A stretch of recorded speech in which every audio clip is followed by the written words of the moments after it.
I wanted to have this workshop in part because I was in a bookstore in London about 5 years ago with the novelist Mohsin Hamid. He was living there. He had bought a house there. He had become a British citizen, and we went into Waterstones to look for a copy of Granta, which I was then editing and could not find, but we could find the New York Review of Books, and we couldn't find a copy of his book because we were looking in the literature section, but it was in the Asia section. And I found this classification issue a minor problem when it comes to discovering books, but I think it becomes a major problem when it comes to how we talk about books and how we talk about writing. I lived in England for about 5 years, and I found that the most common misappropriation in England was to describe writers who were not white as immigrant writers by nature. And I think there's a very interesting distinction between the word emigrant and immigrant. You look at the words in the dictionary, and emigrant and immigrant look almost exactly alike, except for immigrant, the noun, has another meaning, which is a plant which takes root somewhere else than where it belongs. And I think this difference gets to the root of a discussion I think that's happening right now in letters. Some of you may know that there was an article in N+1 about global literature and the difference between global literature and world literature, which is a term that developed thanks to Goethe, who was believing, along with Marx, that we could all be reading books in a post-national world. And we all know, I think, those of us who are here, that nations are in some ways as fictive as the fictions which emerge from them. They're imagined communities. But when it comes to how we discuss literature, they become hard categories. We expect a Hungarian writer to tell us something especially Hungarian. We expect a German writer to be especially German. We expect a writer from Kosovo to tell us Kosovar truths. And I think this becomes especially interesting when you look at writers who move to an English-speaking country and take up the language of that country. And so what I was doing this year at Columbia was looking at how writers who switched from one language into English adopted that language and made it their own. And this has been a long, ongoing concept as well as practice. It hasn't just happened as much as 2 days ago. The New York Times ran an article about writers who were moving into English. But this has happened over time. And the first book that I looked at was The Secret Agent by Joseph Conrad, who wrote that book in his third language, a language he picked up while working as a merchant seaman and perfected when he moved to London. And The Secret Agent is a fascinating book because I think it gets slightly to the heart of why we find writers who move from one place to another so destabilizing, so threatening, and why they need categorized. Because this was the first novel that I can think of that's about terrorism. It's a novel about anarchists in London, and we have a main character who may or may not be English. He's probably French, who is working there as a secret agent, informing on anarchists for the French embassy. And things go awry. A bomb goes off. He accidentally kills his wife's son. And it is fascinating to look at that novel in the context of our so-called globalized world, where otherness and difference are not just categories, but they're defensive stances. And looking at someone like Conrad in light of someone much more contemporary, Alexander Hemin, there's a huge difference now, I think, in how English is being adopted as a storytelling language. Conrad was writing primarily in a British tradition. He was using conventional 19th century modes of narration. There were no ellipses, no fantastical ways of modes of expression. He was writing like an Englishman because he was an Englishman. He had become an English citizen. He'd become a British citizen. He lived there for the rest of his life. He wrote primarily in English. But when you read that novel, you realize that the people... this is a novel which doesn't look at immigrants as threats. It's looking at immigrants as another category. The most important category is political threats. But if you move forward through time, you start to realize that the writers who write in English in a new territory, whether it's England or America or Australia, South Africa, become kind of secret agents because they're filtering the world around them through a lens of difference. They're coming to the language as a different kind of tool. They use it in ways that are fantastical or metaphorically rich, and they basically have enriched and made the English language what it is. One problem I had with the N+1 article, which was very good about, I think, the history of how books have moved around the world and how texts have moved in translation up until almost the present tense. One problem I had with that article was that it didn't take into account the fact of necessity. That an immigrant often moves out of necessity. The place an immigrant moves from is often invisible to them, or it's dead, or it's an invisible city. So Saul Bellow, for example, was not a native English speaker. His first two languages were French and Yiddish. He moved to Chicago in the early 1900s. He was raised there. But unlike Conrad, whose character is there as a visitor, he's an immigrant, but he's not becoming British. Verloc is not becoming a British citizen. He's not melding in society. In fact, the ways that he melds into society become threatening. Bellow's character starts his novel off by saying, "I am an American, Chicago-born, Chicago, that river sad city." And he goes on to improvise himself over the next 500 pages. He defines his identity through who he meets and how he reacts to them. He learns how to hustle. He learns how to make money. He learns how to woo women. He is, in some ways, the sort of barbaric yawp of the American novel. And without that, we would have no Junot Diaz or no Alexander Hemin. But the fact that Bellow's character, who is coming out of a tradition of writing out of his own language, can become American is very different from how immigrants travel to the other parts of the world. Here we believe that people, if you move here, here's an anecdote. When I first moved to Britain, Salman Rushdie said to me, "I lived in Britain for 25 years, but I've never become British. I moved to New York and I got an apartment and I became a New Yorker." And I think that difference says a lot about how the Anglo-American world differs in how it treats people who come there. Kamala Shamsi, the Pakistani novelist, has lived in Britain for most of her adult life, but is viewed in Britain as an immigrant writer. Saul Bellow comes from outside the U.S. Jack Kerouac grows up speaking French until he's 8 years old, but they are quintessentially American writers. Peter Carey has been a finalist for the Pulitzer Prize. Alexander Hemin has been a finalist for the National Book Award. The welcoming of other cultures into the English language, especially in the American world, is why the American novel, I think, has much more energy than the British novel. It's willing to absorb syntax and culture of other places in how we talk about writing. Whereas in Britain, British writing is defined by whiteness. And even though non-white writers like Arundhati Roy and Aravinda Diga have won the Booker Prize, they're not seen as British. They're Commonwealth writers. Moving forward in time, another book that we read for this class was Isaac Bashevis Singer's Enemies, a Love Story. It was his 20th book, the first one he set in America. It was written in Yiddish, and he helped it be translated into English.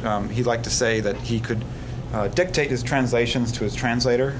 So English was not necessarily a problem for him. It was just his second round of edits is how he saw it. The novel takes place in New York right after the Holocaust. Its main character has come here. He's been saved by certain death by his Polish cleaning lady who hid him in an attic. She's a Gentile. His wife, who he has not been very good to before he moved to America, has disappeared. He thinks his children are dead. He shows up in New York with his Polish cleaning lady, who he marries out of gratitude, and starts working for a rabbi in New York City, a real hustler. Who's 6'5" and weighs about 280 pounds and eats steak every day, sleeps 5 hours, and is using Singer's main character to create these lectures that he gives. He's a fraud, basically, and it's a world of frauds and hucksters, and Bellow's character is one as well. It is the Californication of Singer's novels, in the sense that shortly into the novel, he has a mistress who lives in the Bronx, who is also a Holocaust survivor. And then the triangle becomes a triangle when his wife turns up from Poland, and she's alive, very much alive. So he has a wife, a mistress, and another wife, and he has to choose amongst three of them. And what I found very fascinating about this novel is that you would think, okay, here's an immigrant novel. This is a story of a man who has to come to America, who learns the language, written by a brilliant writer who knew the language well enough to translate his own works, but not to really write in it. And yet, the community that they live in is very much apart. You see the Jewish community, the post-Holocaust community in this novel. It's not a melding. It's not a kind of melting pot. It is a world that is made up entirely of old relationships. And like Bellow, Singer is adapting the English language in his translation. There are hyphenated descriptions. There are creative metaphors. The body, as you see later in Nabokov, yet another immigrant writer, is described as in automaton terms. It's disembodied. It's like a machine. The world around them is described in animal terms. The subway is like a snake. The buildings are like tall people. And these kinds of inversions are the things that I think non-native English speakers do to the language and the way they make it fresh. I think that reaches an apogee, in some sense, in the work of Alexander Hemin, the Bosnian writer who left Sarajevo right before the siege to travel around the United States and to learn journalistic tips from other journalists in America and to come back with the sort of loot of cultural experience and to re-energize his own writing in Bosnian. The siege started and he got stuck here. He had a proficiency in English language, but it was sort of like tourist English. He spent the next 8 years learning English well enough and began to write in it. And his goal was to write a story within 5 years in English. He did it in 3 and published it in the New Yorker. In the next 20 years, I think he's become one of the most incredible, fantastic stylists in the English language. And I think he's done this by absorbing the syntax of Nabokov's English, the sort of rich, dense sentences, but looking at the world with the inversions that I just spoke about. The character in Nowhere Man, his first sort of novel. It's a story about a man wandering around Chicago who runs into someone who he thought he knew in Bosnia, in Sarajevo. In the next chapter, there's a different narrator, much like the first, writing also about that same character.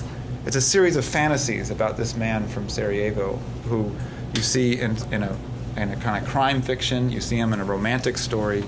And as the book goes on, Hemin develops this beautiful ability to take the English language and to wield it with a strange capacity. And I think estrangement is the way that fiction achieves newness. Books, I think, that are often described as new are often ugly. They're strange and they're uncomfortable. And when we read something which is that new, it often takes a while for it to seem beautiful.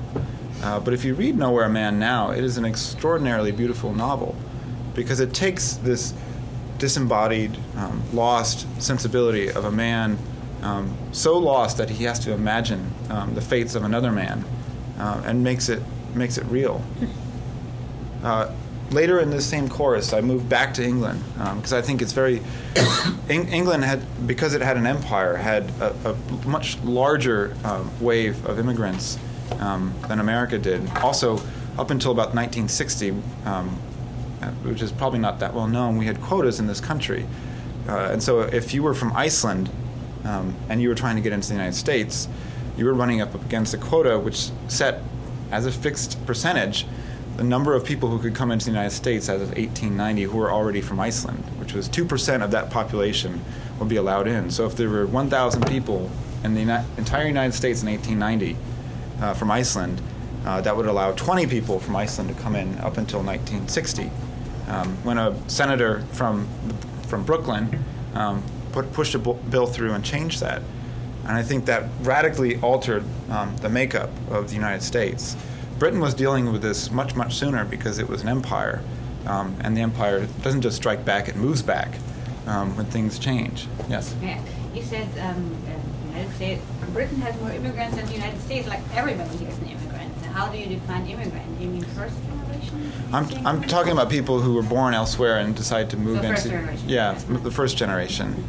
And what's happening now in our contemporary letters is that the children of those immigrants are writing stories, and they're writing books. Identity might be a fiction, it might be an unstable thing, but it is a real thing. It is the clothes we leave the house with. It's how we walk around in the world. And the ways that we understand ourselves are by telling stories. And so now we have children of Bengali immigrants, like Jhumpa Lahiri, who are writing stories and novels.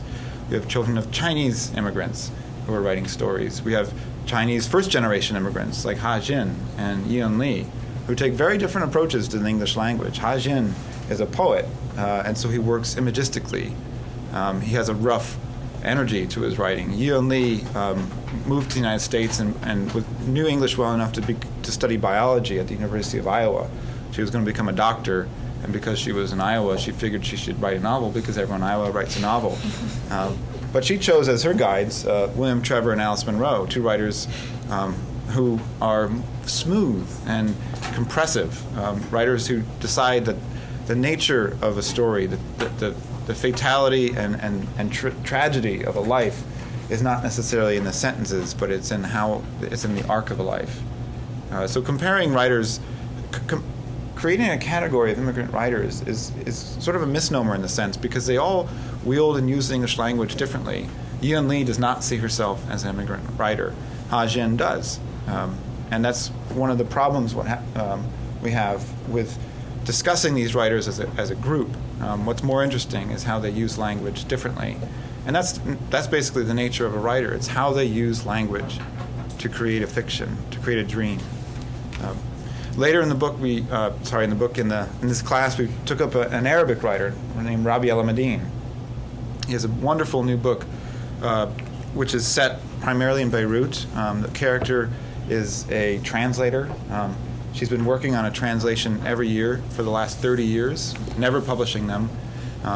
She's a single woman. She was married at a young age and divorced by her impotent husband, and has spent most of her life living in an apartment, working at a bookstore, translating the great works of European, mostly, literature from French and English into Arabic, putting them in boxes and storing them in a wall. And it's a fascinating book because it shows how we often mediate ourselves not just through the world around us, through the things that we refuse. She's been told as a woman she has to be married, she has to dye her hair, she has to get pedicures, she has to dress a certain way, she has to be respectful to men. She's done none of these things. She sleeps with a Kalashnikov because she's been living through the Beirut Civil War. But most of her life has been filtered through the books that she read. Alaa Dean was born in Jordan. He grew up in Kuwait and Lebanon. English is his third language after Arabic and French. In contrast to Li with her smoothness, Hemin with his macaronic style, Bellow with his sort of barbaric yawp. Alaa Dean is an imagistic, simple writer who talks in one-liners. His characters are at best when they sound like a 55-year-old gay man, and which this wonderful character, Alaa, is. She's had to define herself in contrast to the world around her. And Alaa Dean, as an English writer, is doing that as well. He has to be knowledgeable of the Arabic and French traditions, which filter through Beiruti society. But he's creating an imaginary city. And it's the city of the books that Alaa reads and translates.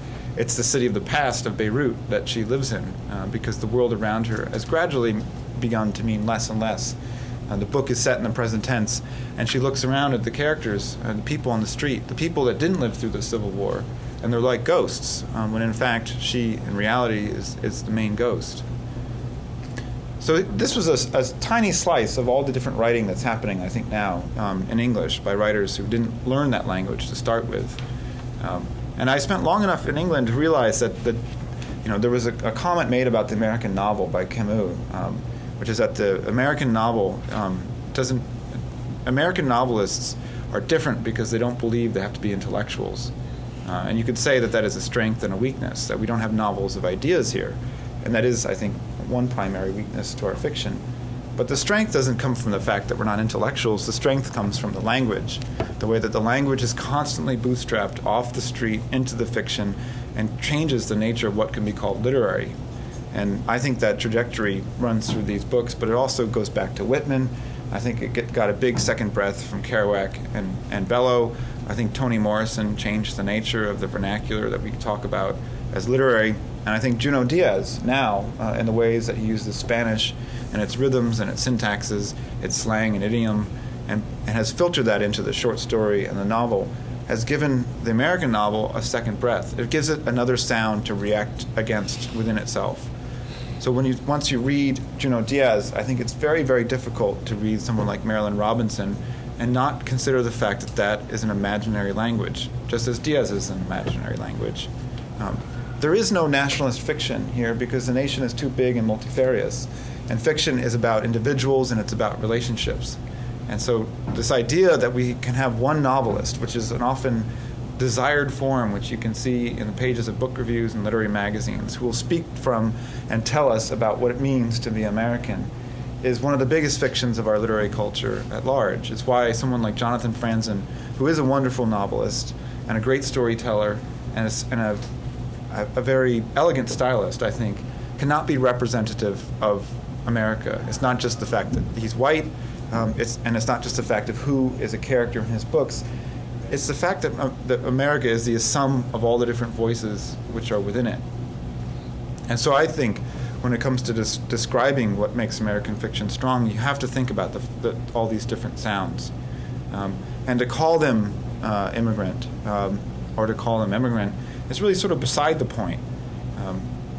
To go back to that N+1 piece, which I mentioned at the beginning, and then to open it up to a discussion, I think one of the biggest problems with that piece is it was talking about global literature as a commodity, which in fact it is, just as beer is a commodity, wood, wheat, rice, grain, blood, organs, human organs. But to blame that fiction for the fact that it lives within a capitalist system is like blaming the message that travels across a phone wire for being electronic. The world of markets is how goods and services, books, everything moves around the world. It is a fact of the matter. But because people and literary culture and stories move that way, does not mean that it is by nature capitalistic. Even if it has to be performed and sold before groups at readings or literary events around the world, that doesn't mean that it is by nature globalist and neoconservative in its implications. It just means that it lives within that world. I think, if anything, literature and books is a refutation of the idea that an idea can explain who we are. You don't write a novel to defend an idea. You write a novel to tell something which cannot be told in fact alone. And that's why I think when we turn to these books, we have to pay close attention to the language, because the language is the primary DNA. How that language is used, how it's manipulated, how it's altered. And I think one of the most exciting things around the world now is and slightly troubling, because it is happening in countries where many other languages are spoken, whether it's Pakistan or India or Nigeria. The English language is now being used as a storytelling device. Is that being used primarily so that it can be simply exported? I don't think so. I think it's being used because there is a culture and a nature of that language which is different. The writers who are using that language are different than the writers who are using other languages within that culture. I think it is our fault and our problem that we don't translate writers from Urdu or Hindi or Shona or any of the other languages spoken in countries where we know writers like Chimamanda Adichie or Daniel Munadeen or Salman Rushdie are using English. Why don't we have more Intezar Hussain or Tagore or Wole Soyinka before he's using English? Those are structural problems. The thing that we can only do as readers is read the stories, and push on publishers to translate more. So that's my spiel about English as a second language. I sort of meandered around through some Marxist points, but Actually, I have a few questions about immigrant writers. I was under the impression that most of them came here as children. Didn't Bellow come here with Bellow came here as a child. Kerouac grew up in... Is there a big number of immigrant writers who came here after they went to school, basically? Because I was under the impression that most of them either went to the school system or are children of immigrants. That would be the majority. The former Soviet Union has more writers, I think now, who came in their teens. Very few in their 20s.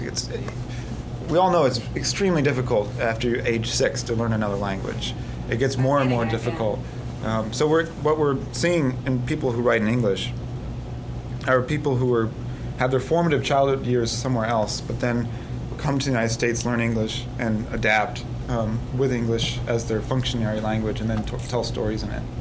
Is there any example of a writer who came here as a grown-up?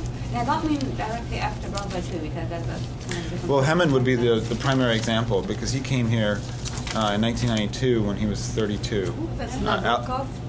Nabokov, although he grew up trilingual, so it's with Nabokov it's very hard to peel apart his Russian and his French and his English. Although he, sorry, I didn't get the first name. Alexander Hemin, the Bosnian writer who I mentioned, he's probably the primary example of someone who came as an adult, knew some English but not very much, learned it well enough. He also went on to get a master's in poetry in Chicago on Robert Lowell. So he's learning English, and his method was quite interesting. And he didn't just read Nabokov, which many sort of legends tell about him. Is that he learned, he read Nabokov in English and then mimicked him.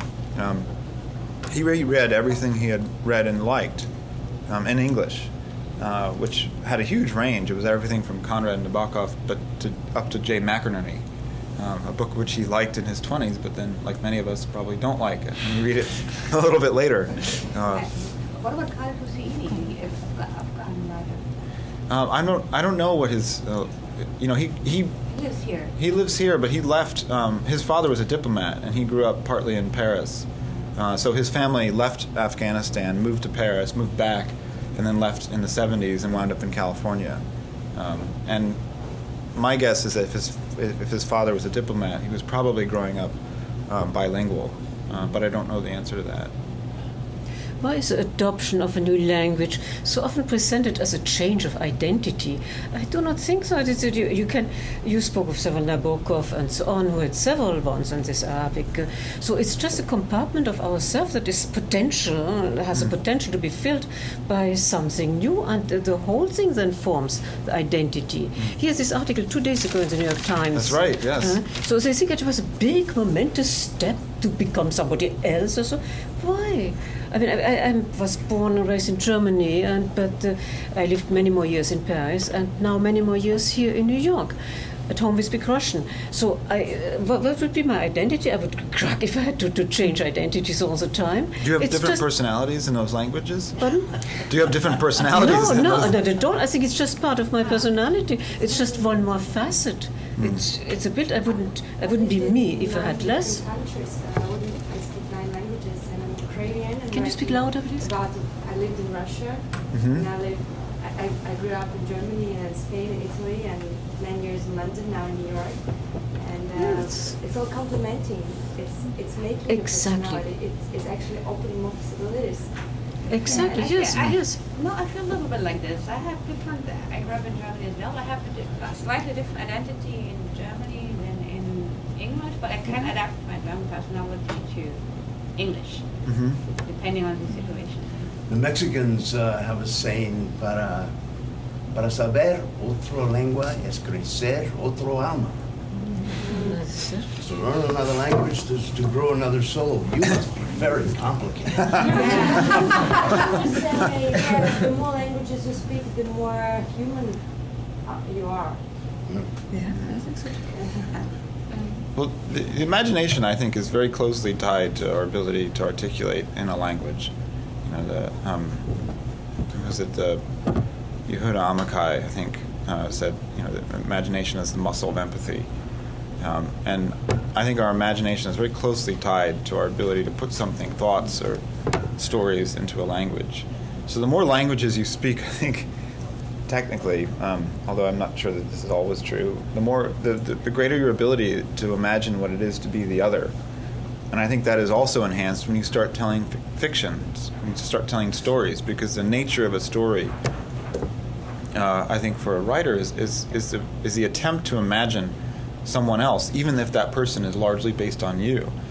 So I think in everyday functional terms, when we have multiple languages, we are still the house of all those identities, and so it doesn't necessarily have to feel disjunctive. But when you start to put words on a page and create a dream, which I think a fiction is, I think that's when the differing nature of a second or third language starts to take effect. This may not be the case so much with someone who's highly, highly proficient, as you seem to be, as I'm sure you are, or as Nabokov was, in several languages, where it is simply putting on a different, style of suit, but the thing still keeps you warm and it still makes you look appropriate. But when you're using something where it has to be used at the highest level of its written capacity, a different language, I think that real differences can start to develop, and I think that allows different possibilities in identity. What about the writers, non-immigrants, but writes in English? For example, Turkish writer Elif Shafak. He writes in English mostly. She chooses to write in English. Her original books were written in Turkish. Turkish, but sometimes she writes in English first. But sometimes she lives in Turkey. She lives in London. Yes, London Turkey. and United States. I wonder why she did that. I interviewed her once when The Bastard of Istanbul came out, and she talked about the Turkish language, about how she was, Ataturk was using old Turkish words, trying to modernize and return the language to its history, so that it could be a national language. And she was describing the language as also a very patriarchal language. And I think possibly, although I can't speak for her because I don't really know her, using another language is a way to navigate the deeply understood, if you live and understand that language well, cultural and gender biases of that language. Yeah. I've considered with some interest that when writers are put into exile, they often will, even if they return back to where they're from, they'll go back, they'll choose to write in English, and this is happening increasingly. And I think that's because a language, differently from our identity, it's not just situated in ourself, but it's a shared identity with a cultural moment at any given time. And English right now is a very global language. But I disagree with something you said earlier about in the United Kingdom there's not an interest in the non-white literature. I think it's just that it's they're sort of over it as an event, and there are many voices there that aren't white writers, but they're telling all kinds of stories. So I think what's interesting in the United States is the way that it's appealing to readers here, common readers, to read these other voice stories in English.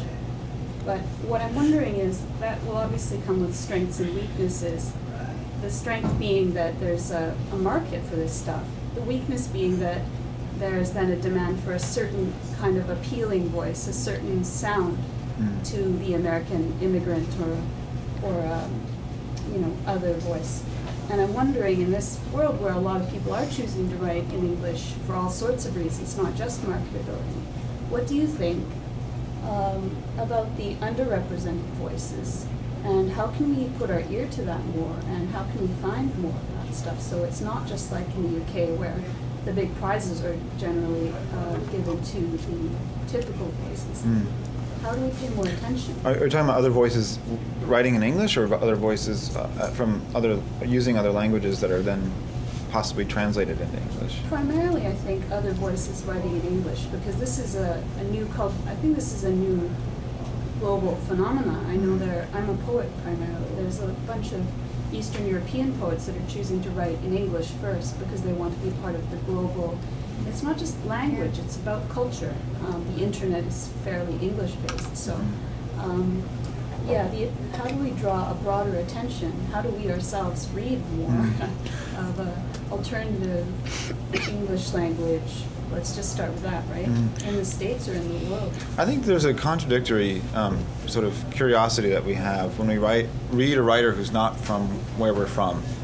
So for me, being from Sacramento, that is everybody, pretty much, except for Joan Didion and William T. Bowman. And I think part of it is we map the world with stories. And I think sometimes, if we're curious people, we want to hear from a Jamaican writer or a writer from Kenya, because we may not be able to travel there, but we are curious to hear from that place. This is where they're calling from. Simultaneously, Ngugi wa Thiong'o, who hasn't lived in Kenya for over 35 years, or the Jamaican poet Ishan Hutchison, who lives in Cornell, are not representatives of that place. They're not diplomats. They're representatives of the imaginary Jamaica that he's from, and they're representatives of the imaginary Kenya he's from. Those imaginary places bear some resemblance to the actual place, but a story is not, even if it's written realistically, is not representative. And so I think one way that we can start to respect the diversity of voices from places is not just to read Chimamanda Adichie, or to try not to create national spokespeople in these writers. Before I came here, I was interviewing the Syrian poet Adonis, who's a wonderful, incredible poet, and he spent a lot of time trying to re-educate not just Arabs but people around the world about the long history of experimentation within Arab poetry. The fact that in Baghdad in the early 1900s there was a gay experimental poet like Antonin Artaud writing in Baghdad, and that the history of experimentation is not necessarily Arab world in conversation with the French symbolists. It has developed within the Arab world. But what happens when someone like Adonis comes to New York for the Penn World Voices Festival is we ask him about Syria, we ask him about Assad, we ask him to be a representative of that place rather than for him to represent himself. So I think when we read, I think we have to push beyond the obvious people, and I think a lot of that pressure falls on cultural critics. So that when we write about when books are assigned, we don't just assign the Teju Cole, who hasn't lived in Nigeria full time for a long time, or Chimamanda Adichie, or Shoinka, or when it comes to Pakistan, the number of writers who don't live there full time, like Kamal Shamsi and Munaddin, but that we look beyond that. And some of that pressure, I think, also falls on those writers. I asked Adonis when I was talking to him. He was mentioning all these early Arabic poets almost from medieval periods, and why don't you put together an anthology for this? And if writers who break through didn't pull the ladder up behind them, which I don't think many of them are doing, they're just trying to tell their stories. But if they break through, they also, I think, to some degree, have a responsibility to reflect back on the breadth of storytelling and styles that from the worlds they come from. So I think there was a very interesting moment in South Asian writing when Salman Rushdie became hugely popular. He created an anthology called, what is it? Someone here will know it, which is all writers writing in English from India, which had maybe 20 or 30, 40 writers in there. And then Amit Chaudhary, who's also from India, from Calcutta, was a little bit annoyed because most of those writers were writing in English, so he created an anthology of writers from India none of whom were writing in English. And there was a period, I think, in this country, especially in the world of poetry, when these kinds of debates happened in anthologies. The world is so fragmented now because of the internet. It's always been fragmented, but things like anthologies used to be debating points. And I wonder if there's some, with ebooks and everyone going to MFA programs, if there isn't more of a market for these anthology-based discussions. Because my understanding of literature from Africa or literature of the Harlem Renaissance didn't just come from the classes I took on those in my university. They came from these anthologies, American Negro poetry that Arne Bontemps put together in the late Harlem Renaissance period. It doesn't just have Langston Hughes and Count Cullen. It has a huge range of poets, many of whom are now forgotten. Yeah, and that allows some peripheral or lesser voices that maybe they're not going to write 10 books, but they're part of that ecosystem Yes. to be a part of the conversation. Well, I also wonder if the pen used to do this, and maybe where's Jacob? It would be nice if every year that they instead of having having an idea theme, they would also have a side theme about a place. If you have Adonis, who's the Arab world's greatest living poet and one of the greatest poets in the world, why not have a whole separate section of Syrian poets? And I know there are poets from Saudi Arabia here as well, but if you have a whole group of them, you can see that the door isn't just shaped like an 84-year-old man from a village who's wonderful and sweet. Yeah. I'm curious, based on these examples, when we think of Conrad, I think of him going to Congo and writing about a French and Lingala milieu in English, but I don't expect him to be talking about Polish areas of the Ukraine, what's now the Ukraine, and I can't even think whether he has any of those. Do you think it's that the world has changed, that Hemin would go back to Sarajevo and to areas of Ukraine where his grandparents came from, or Chimamanda Adichie would write about Biafra? Or is it that our expectations have changed? Is it reversing this, travel becomes easier?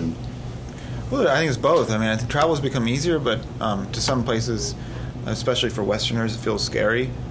So we're happy to have an emissary from Nigeria, because not all of us want to go there, but if we can read about it from someone, then we feel like we have been there a little bit and understand what's happening in the world.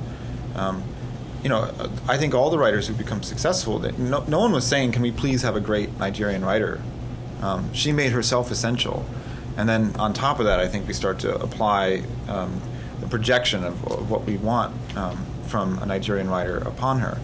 But the other part of your question is very apt, because I think nations and nationalism have, they were not a big part so much of the 18th and 19th century, but they are now in the 20th and 21st century.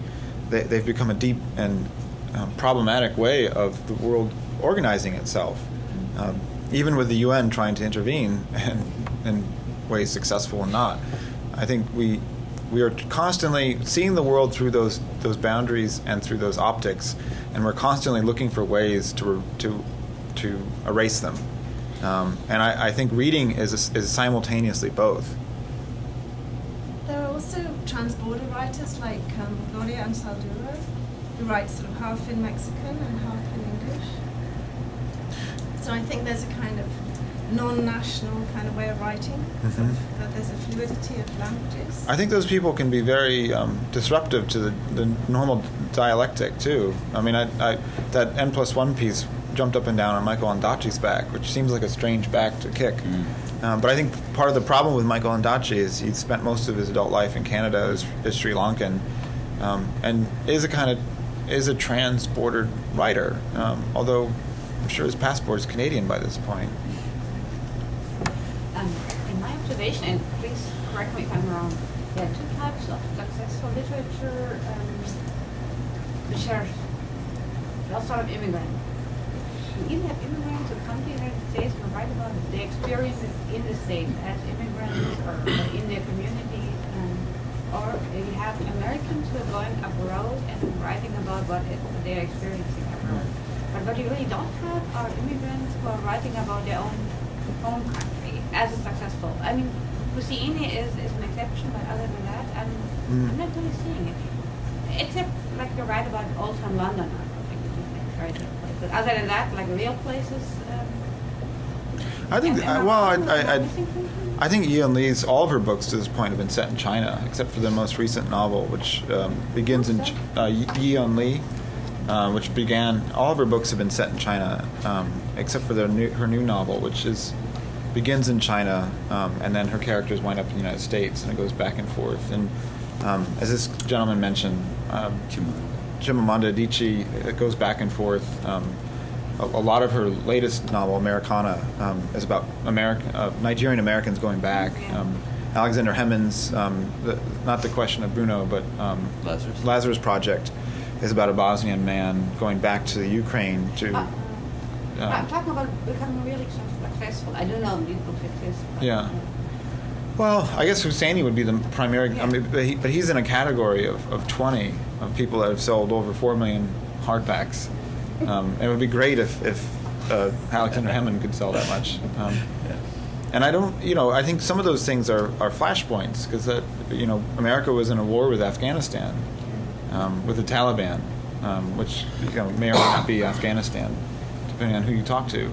And so someone like Hussaini, who could speak from that country, but also speak to its very recent history, was essential. Plus, he's a good storyteller. I think it's easy to make fun of popular fiction, but there is, even in someone like maybe even Dan Brown, there is something there which captures people's imaginations, which satisfies an instinct. And Hussaini, I think, he's a commercial storytelling writer in the way that Hemin most definitely is not, and even Adichie is not. Yeah, James. One thing that hasn't come up yet in the conversation is the fact that, at least in the American context, immigrant writers don't necessarily choose to write in English wholly out of free will. There's all sorts of factors, like it's much more difficult to get something that's not in English published, it's much harder to find readers. There's a whole rhetoric about becoming American through adopting the English language, even though we have historically had all sorts of languages in our country. And I'm interested if anyone here has any opinions on since immigrants writing in English comes often from a place of not necessarily free will, if that restricts their creativity in other ways, if that makes sense. Like, if the fact that someone feels a pressure to write in English rather than their mother tongue, does that mean they also feel a pressure to write about a particular thing, or to write in English in a particular way? I mean, I was interested in asking other people about a very different experience, which is that I write in French, but I actually really don't like French, and I actually really like English. And the reason I don't like French is because I think it's a language that has a real problem in terms of its relationship to the language and to education and to society, and it's very, there's a huge difference between the written language and the spoken language, which to me is hugely problematic when you write. You're going to write the written language or the street language. If you speak the street language, you immediately have a very, very different tone. And also English is very supple language, like the way you can use the words, and it's less dogmatic about the use of words. And so for me, it's a language that's much more free. And I was wondering if people from different languages here felt the same, have that same experience. I'm going to ask the woman of 9 languages how you feel. I'm writing in English. It's the easiest for me, but also because I lived 9 years in London, and I think in English, and but I lived in Russia, and I did writing course in Russia, Russian literature appreciation class as well, and so I read tons of Tolstoy and love it. And I think in my writing I can bring something from all this heritage I have into English, and it makes it really interesting. But I also keep my identity when I write as well, because I'm from Ukraine and I'm writing about Russia-Ukraine situation currently in Russia, and from the perspective from London. And to me, some dialects, I even keep it with Russian accent, so you can actually read that the people in the book, they speak Russian. You can feel it from grammar mistakes, deliberately put them there. So in English, it's easier to write. It's more functional. It probably has. It's not as rich as Russian, but that's the beauty of it as well. So you can artificially enrich it with probably that's how I feel about it. I can artificially enrich it with the deliberate grammar mistakes maybe, and probably some descriptions and metaphors which you probably won't have in English like naturally, but I just bring it there so really can feel it's not native. But in English, to me it's faster to write, it's more functional to write, and when you think in this language and you live too many years, it's much more easier. It's much easier. Yeah. I was just going to speak to what this young man had asked about how does a language function in terms of sort of creating what you're going to write about. I think that you have to sort of look at power relationships of languages too. I'm from Louisiana. So originally people were discouraged from speaking French because we had to speak good English. Because good English was the language that was the language of commerce and getting ahead in the world. So I think that it has some, I don't know how deeply it goes into the imagination, but I think that you have to consider certain power relationships in languages too. Yeah. 3 days ago I was on Voice of Russia radio broadcasting upon Ukraine, and they introduced me as the American Tolstoy. I might amuse you. But there's a third condition here that you're ignoring, and Musil addresses this wonderful title, A Man Without Quality. If, as I was, you had a broken family, your mother came from China, you had 4 languages by the time you were 5, you have no structures, you have no nationality, and you have no culture. And believe me, that is exceptionally traumatic. And that's why the book took 20 years to write, because I had to choose between Marxism and capitalism, between religion and the ideologies of the 20th century. I mean, my KMT mother I was asked to adapt Man's Fate. That was extremely traumatic because that was what the communists saw in 1927 in the revolt. And you can actually create world literature. You kind of in the beginning talked that there were world literature and world writing in a sense. But there will come a world book, because eventually everybody will come from everywhere. And that's coming really, really quickly, and that's beyond the category you're talking about. And it comes from an extreme condition of trauma. Conrad had it, but he embraced the empire because of it. But when I went to England, I went there to embrace the end of the empire, and as it imploded. Yeah. And so I agreed with the lady who said there are a lot of people speaking in England, because in England you can speak with many voices. But my publisher thought that ultimately I was an American writer because my melting pot had a more American flavor to it. So I think I would like to defend that third category, which is it kills most people. Sometimes people survive it. Well, that's an interesting point. I mean, has anybody read Post-War by Tony Judd? Yeah. One of the most startling facts in that book was just that 45 million people were displaced and moved from one country to another in 1 year after World War II was over. And you think about what an awesome amount of travel and dislocation and trauma that represents. And you think about all the literature that was produced in the early post-war. It's uniquely in Judaism. Yes, that's right.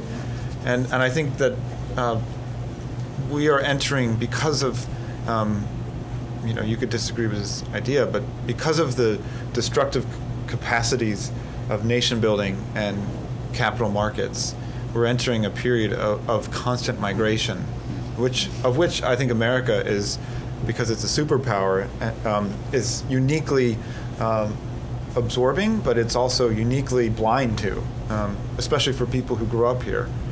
So I think I agree with you. I don't know if I agree with how quickly this period will happen. I hope quickly. The Spanish only can see the Spanish in my book. The Italians can only see Italy. The Germans can only see Germany. Americans don't get it at all. And the English were furious that I didn't put England enough in it. So I mean, it was we don't have a constituency for this yet. So it's a political problem. It's a political problem because it also makes it very difficult to discuss the book within the dominant optics of our life. Yeah. And I think ultimately books that are very successful refract history and return, I think, history to human scale. And that's not, the human scale is not a nation. It's an individual. It's a character. It's someone who has a series of relationships that are impacted ways direct or not indirect. But the moral structures have to be extended beyond Hitler. I mean, they have to be able to shrink the evil guys. Mm-hmm. So the good guys have to be larger and more powerful than the bad guys. And so we need those literary structures to expand, I think. Well, in some ways, then, the spread of English as a kind of super language, although it is destructive in reducing, whoever was asking about writers not writing in their own language because it's either expedient or they can't. I was in Bulgaria and for a workshop, and it was 10 Bulgarian writers and 10 English writers, Americans, 1 or 2 English writers. And about half of the Bulgarians were having this question about whether to write in Bulgarian or not anymore, because it is very difficult to get a translation deal as a Bulgarian. You could commission here a writer. You could commission a translation yourself and all. I mean, I know it's an extra expense, but compared to like spending 3 years of doing a book, it's not just but it's the quality of the translations. The quality of translators often tracks the quality of national imaginations. For a while, Latin America was a big part of the North American imagination, and Latin American writers helped create the idea of what Latin America was in contrast to what the United States was doing in terms of foreign policy. Yeah, but you still argue who's better, a translator or an author who doesn't write in his own language and is stumbling around? Well, I think a writer stumbling around has more opportunity to improve than a bad translator, because a bad translator can basically assassinate a writer. Yeah, but you could hire a good translator.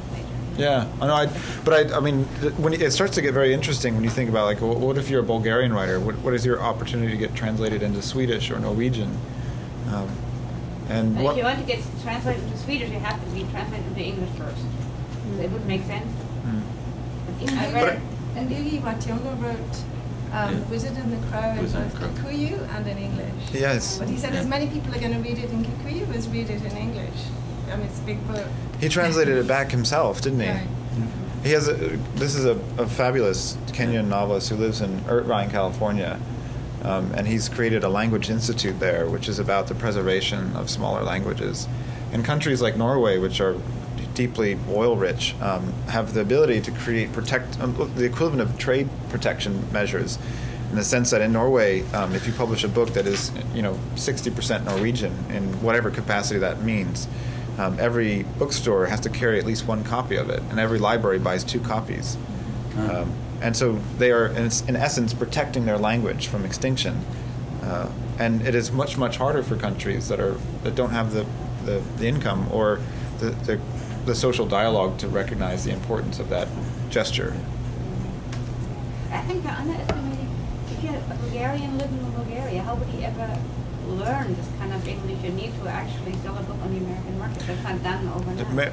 It's really difficult. One of your question I thought was interesting about, in terms of writers who choose to write in a language. One of the nicest young Bulgarian writers is a guy named Miroslav Penkov, who wrote a collection of stories called East of West, a country and stories. And he grew up in Bulgaria, went to an American school, so he learned English simultaneous to Bulgarian, and moved to Arkansas, poor guy, and then wrote these stories in English. And he has been a big success, but not just here and around the world. He's published stories in Granta and the Paris Review, I think, but in Germany and in Bulgaria, his book was a bestseller. And so when someone like that leaves, they become a doorway that everyone is thinking about walking through as well, because they see it is very, very difficult, even to make a living as a writer in Bulgaria. To make a living in general, but to make a living as a writer is impossible. And I think so writers have to eat, and they look around and see options. And so thinking about writing in English is a very serious one, because they see that if they write in English, they have access to readers not just from within their own country. It seems to me that writers are not only forced to write in English, but also to live here. So we've mostly talked about people who... Someone forced you to come here? Well, no, but I mean, if you want to be published in English, it seems that you should live in the United States. So you've talked a little bit about the responsibilities of writers and culture critics, but what about the responsibilities of publishers to look for people who want to write in English or in their own language in other countries? I think it shouldn't be seen as a responsibility, because I think everything that's become either charity, which a lot of magazines are, literary magazines are now, they're all 501(c)(3) nonprofits, or sort of something that you're forced to do, that you have to do. It becomes something different than pleasure. And I think publishers should look, just for the sake of good writing. The English language does not have a monopoly on beauty and truth and good storytelling. When you grew up reading, if you lived in this country, I didn't read Thomas Mann as a German writer, or I didn't read Gabriel Garcia Marquez as a Colombian writer, although they very much were those things, to some degree. I just read them as a great storyteller, and I think that if publishers were smart, and they would make the translated by section really small, even though translators are great, and I think they would be a little bit more creative in how they presented books. That's where the problem with the world language lies, because up until quite recently, if you look at Dickens, his ear for vernacular is absolutely phenomenal. And very often there's a certain kind of writing too. The English go in for this. They're concerned about the way the line looks, the aura of it, whether they have the ear for dialogue and whatever. If you have a lot of people writing in English, that is going to disappear. People it will be a much wider range that people use, and that kind of thing won't be put to the test. And that's why I think one has to go to a more classical form, because otherwise you lose the language along with the rest of it.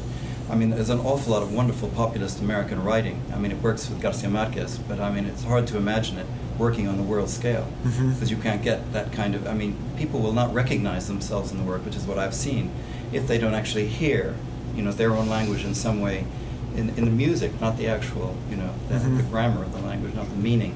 The meaning becomes, and with Garcia Marquez, it's a powerful, powerful thing, how close it is. When I was reading Garcia Marquez in English, Spanish was my first language, I suddenly found myself thinking in Spanish. That's subliminally how powerful language is. Very, very powerful. And he also has he had an amazing translator. Incredible translator. Which made him sound like Faulkner, actually, slightly. Well, that's what Marquez famously said of Faulkner, that they thought he was a Latin American writer. So when you start to think of, okay, Faulkner inspired Marquez, Marquez inspired Rushdie inspired Jonathan Safran Foer, Jonathan Safran Foer. There's the patrimony and matrilineal lines among writers are very blurred. I think the missing part of the ecology, which is coming back thanks to 501(c)(3)s, but also because newspapers are dying on the vine, literary journals are an important part of this ecology. And I think journals which publish simultaneously in Spanish or English, like the Buenos Aires Review does, or journals which actually call attention to the fact that what you're reading is a sort of musical translation of something else, are very, very important. And they are the ways that people can sneak into the mainstream, or if not the mainstream, then a less peripheral part of literary discussion. This is hugely political, though. Gillan Aiken, who is a very conservative person and loves Vargas Llosa, wanted to attack Garcia Marquez. So he said, well, Gabo is just a populist, he'll fade into the past. But Garcia Marquez is really close to the earth. He's a much more stronger political force. But if you go classical, then you lose your populism, you lose the ordinary people. And Garcia Marquez has an absolutely incredible, his publisher, his biographer is a great friend of mine, going around the world, the emotion that has accompanied just the biography of Gabo is something remarkable. And Vargas Llosa doesn't even remotely that kind of respect. So something will be lost if you don't have that grassroots music in it, but how's that going to happen? Well, because it isn't just regionality or place on it that can create new music and new families of dialect. All you have to do is go on YouTube and play through a dozen just little homemade telephone movies to hear new global shared dialects coming about. You can hear 10 young people speak and they'll have uncannily the same accent. They're from all corners of the world. So there's other ways that these families of music can come about, and new sounds to English language that aren't just based on some classical, slower evolution of the language in a place. I agree with that, but they're leaving their local locale to go into the web. But why isn't It's the that as much grassroots. of a place as anywhere else? Well, yeah, we'll see whether it is. I mean, I don't disparage the web. I mean, that's a tremendous power in the world. I mean, you can't. If the web wins and literature loses, I won't cry over that. But I mean, I don't think it's winning the way it looks We now. can easily compare the enclosures of a web English language to the enclosures of a colonized English language in many ways. You know, the kind of privilege that would create a petri dish out of the evolution of English in certain kinds of colonial conditions, for example. So there's all kinds of constraints on the development of language constantly. And this is just a new kind of constraint. Well, the journalism thing you were talking about is a big factor. I mean, there are more and more information novels. A book can't sell itself just on its artistic virtues. So, I mean, this is another, I think, crisis, actually, that we will have to deal with eventually. I think this good discussion of the internet and language and the kind of attendant sensory values of that and whether or not they're lost when language migrates onto the internet is an important discussion, because I think the things, my opinion, my belief of what will make a novel last is how well it uses the sensory details of that world and translates them into language. You know, I think people have powerful reactions to Marquez, and not just because he's an earthy writer and his politics is more people-based than, say, Vargas Llosa, who is, I think, more of an Apollonian writer, even when he's writing about sex. I think it has to do with Marquez's ability to use the senses to evoke a place and a feeling and an emotion. And those are the novelists, I think, who last, because that idea that there are no ideas but in things. But when it comes to novels, I think it's no ideas but in senses. And that's localist. And that's, I think, and that's where I think that even if we live in a globalized culture and English is a super language, every place, no matter how many Starbucks are there, is a different place. You know, it will smell different. It will have different tasting water. The sunlight will have a different texture. The people will speak slightly differently, because even if English is becoming primary or a big part of that culture, it is going to be in that different sensory context, and so it will be plasticized and made. Language evolves all the time. I'm English, and I'm a good example of post-colonialism in the fact that I'm half English and half Caribbean, and I think it's very interesting to see how the English language has evolved so much just since the day of Dickens, and also how the English language recreates itself in different places according to the rhythm and the culture of the peoples who it's being imposed on or who it's being shared with. For example, in the Caribbean, English is the first language that's spoken, but the language is very changed by the people themselves. They bring African rhythms into the language, plus they have a lot of they say words like vexed, which are kind of words from the days of slavery, which are very old English words, but that is still maintained in the Caribbean. And I think it's very interesting. And then the other point I really like is the globalization point. It's how soon will we be a one-world state, and that we even be talking about immigrants in 100 years, 200 years. Sorry, very cold. I think I was thinking about that. I think this idea of nationalism, the nationalistic writers, is sort of changing. Yeah. Maybe that is why I do think that's why some of the emphasis is on nationalism right now, because young people really don't think of nationalism as much as when they go out on the web. They're coming from everywhere. They're really not thinking about, well, I'm an American. Information is global. That's what's so exciting about the internet. So will nationalism even mean that? Right. Yes, so quickly, you know. And it is in the English language it's used for this, like it or not. But people still bring their own culture and bring it to it. It happens all the time. People now, kind of rap and hip hop have words. Has anyone spent any time in Tangier? Well, it's it's a very interesting place to go with language, because they'll start off with a noun, they'll throw an English noun, throw in a Spanish verb, and then something descriptive in French, and end up with a series of shuffles and grunts, and it's understood by everyone. Lebanon's like that too. But I think that, if you take like countries, I mean, certainly in Europe, local languages have disappeared already. Like, for example, if you take my area in Switzerland, everybody speaks French, whereas 100 years ago they would have spoken different dialects.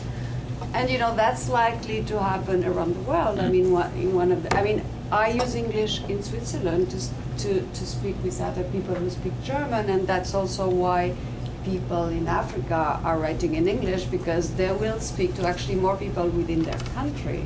Or in India, they will reach more people within their own country speaking English than speaking a specific language. And clearly, it's unfortunate that there's a whole imperialism that is linked with the English language and the American culture, but it's clearly going back. But I think that doubles the importance of these types of anthologies I was talking about. And now I'm sounding like a guy from the 50s, but I think one of the problems of English, if it becomes a kind of universal global language, is that we will forget that just as people think that democracy was invented by Americans, it was really invented to some degree by the French, and it was practiced in Lebanon, a long time before people thought Lebanon was independent. And I think similarly, we have to have a variety of reference points for innovation.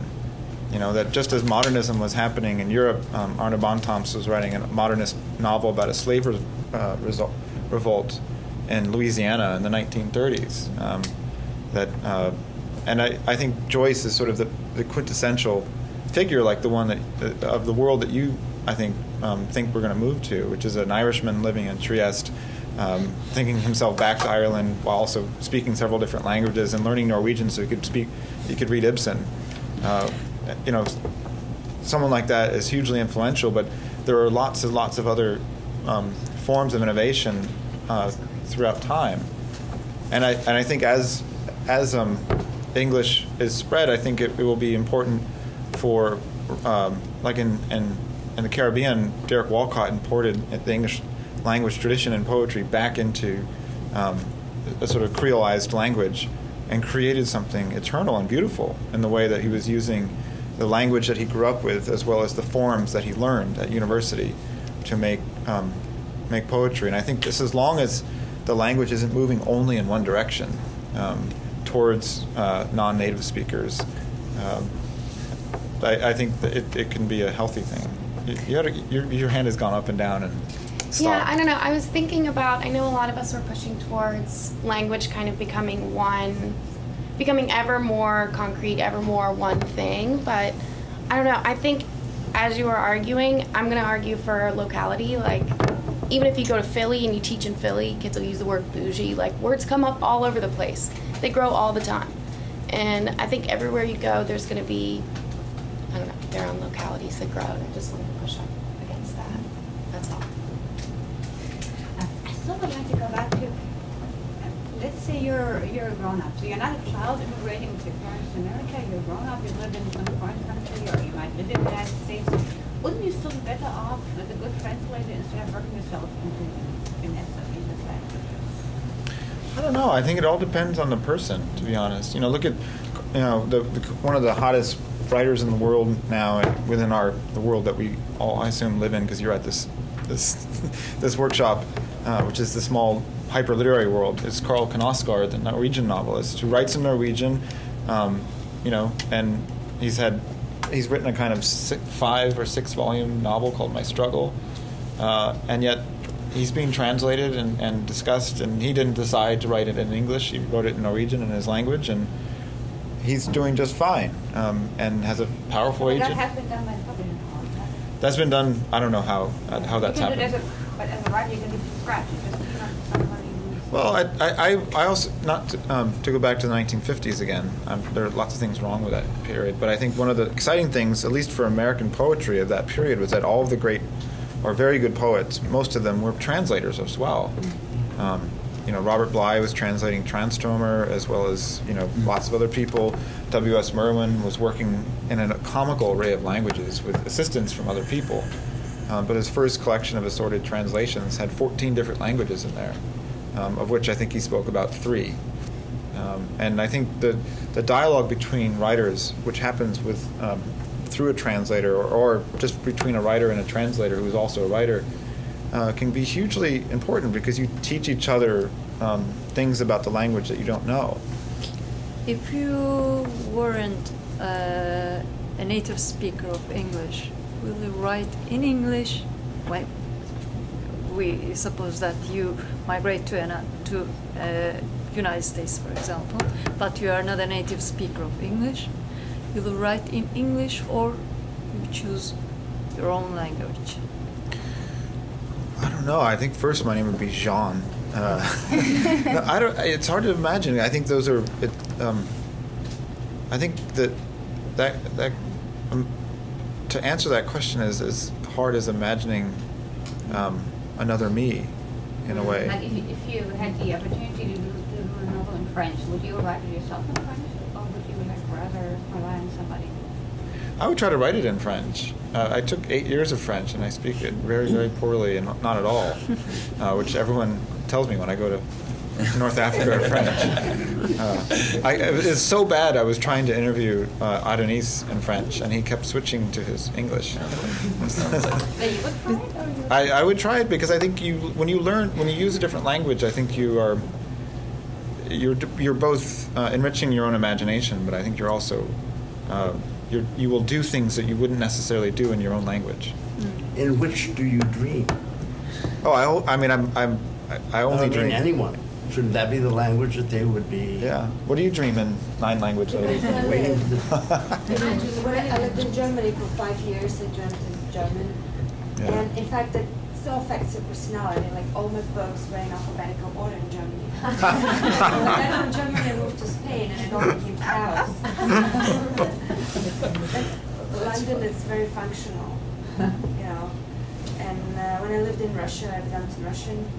We have a Romanian back there who lives in Holland. Yeah, I dream in many languages, different. And not only when I'm in Romania, I sometimes dream in Dutch. And I even dream of my mom talking to me in Dutch and never speak a word Dutch.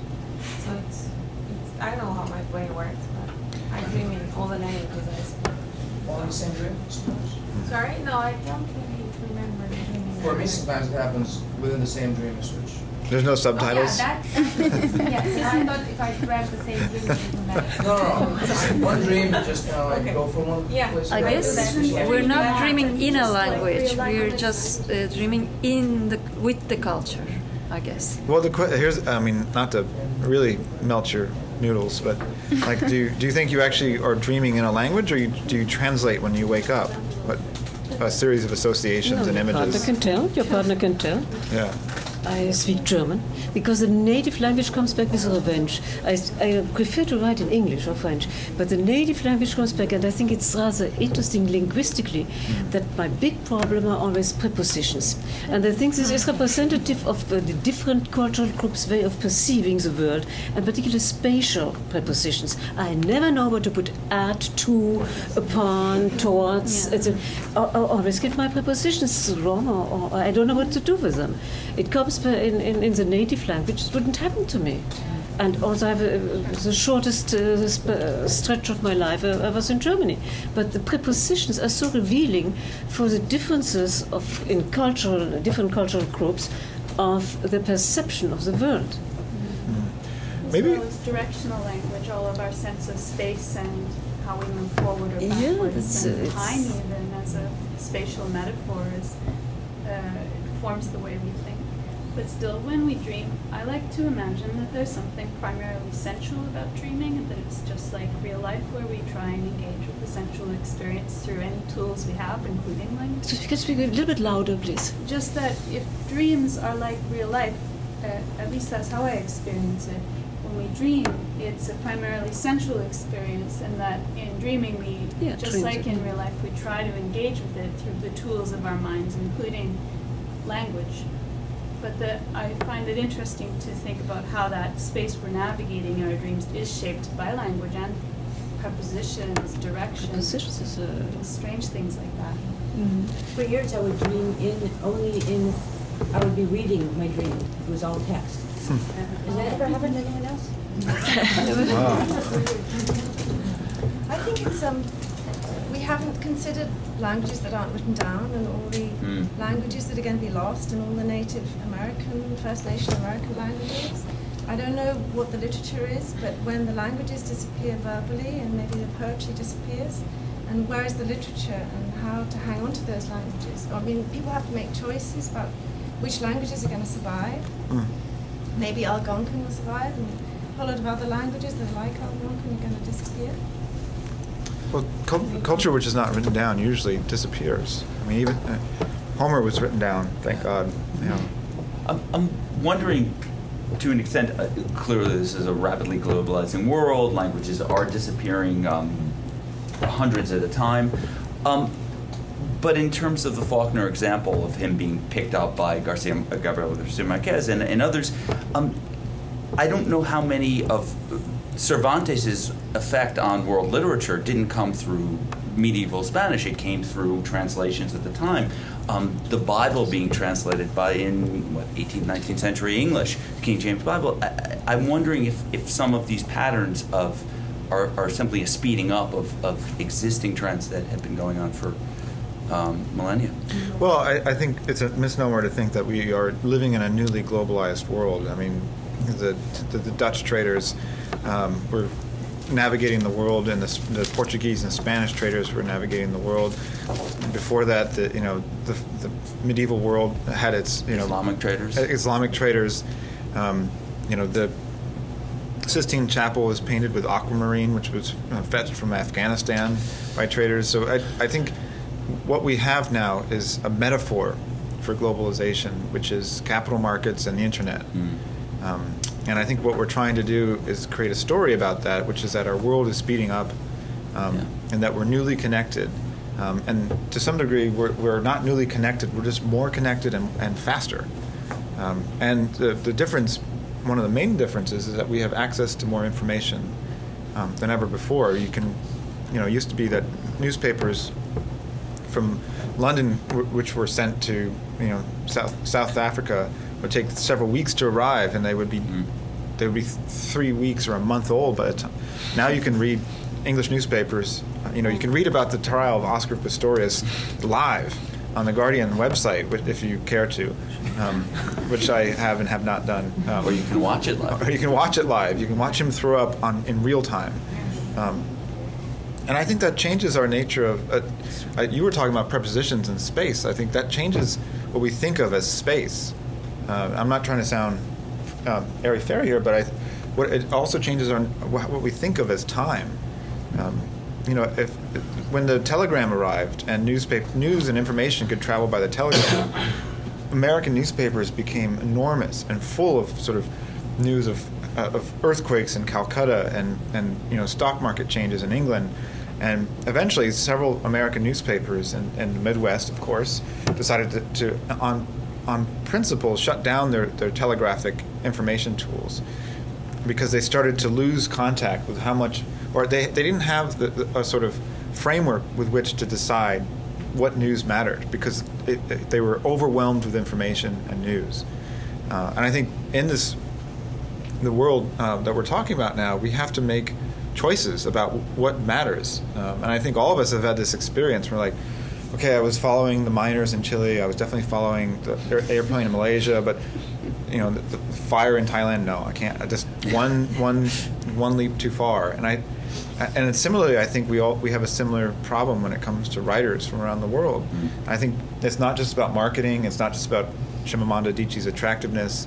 I think we have a kind of a bandwidth problem when it comes to writers from around the world, and I think that is both.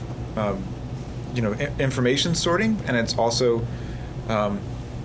indicative of how we define ourselves. We define ourselves by what we care about to some degree, and who is like us.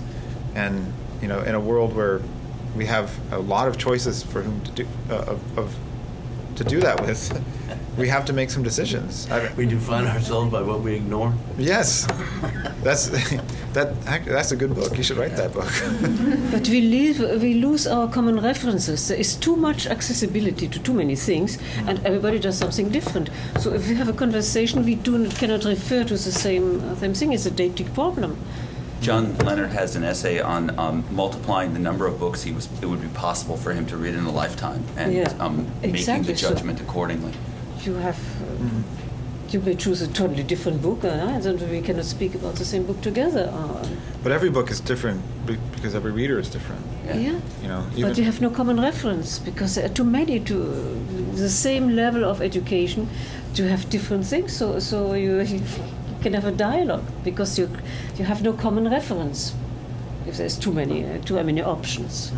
I have a question about translations. Being an ignorant American, I really only have one language and just smatterings of others. But like when I read Céline, I think he's French, and my reading of him in English would be totally different if you told me he was Russian.